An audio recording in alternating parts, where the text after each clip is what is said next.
Hello friends, আজ share করেছি ডিম পরোটার রেসিপি। এর জন্য কি কি দরকার দেখে নাও। প্রথমে আটা ময়দা মিশিয়ে মেখে নেওয়া হয়েছে।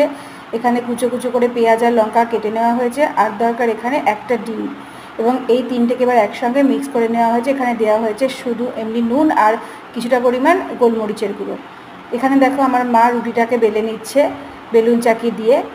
তো যাই হোক, এখানে দিয়ে এটাকে কড়াইতে দিয়ে দেওয়া হলো, এবং রুটির একটা পিঠ মানে মোটামুটি সেঁকা হয়ে গেলে এটাকে উল্টো পিঠ করে দেওয়া হচ্ছে। উল্টো পিঠ করে দিয়ে এর ওপরে তুমি 1 থেকে 2 চামচ ডিমের ব্যাটারটা দিলেই কিন্তু কাজ শেষ। আর বেশি কোনো কাজ নেই। একটা রুটির জন্য 1 থেকে 2 টেবিল স্পুন তোমার ডিমের গোলাটা দিয়ে রুটিটাকে জাস্ট ফোল্ড করে দিলেই কিন্তু তৈরি হয়ে যাবে আমার ডিম পরোটা।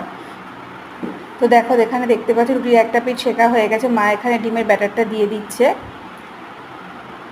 তো একটা রুটির জন্য এটাই সাফিসিয়েন্ট। এবার জাস্ট রুটিটাকে ফোল্ড করে নেবে। ফোল্ড করে তেল দিয়ে ফ্রাই করে নিলেই কিন্তু তৈরি হয়ে গেল চটজলদি টিফিনের জন্য আমার ডিম পরোটা। এই রেসিপিটা হচ্ছে যখন ঘুম থেকে উঠতে দেরি হয়ে যায়, সকালে একদম হাতে সময় থাকে না, তার জন্য কিন্তু একদম পারফেক্ট।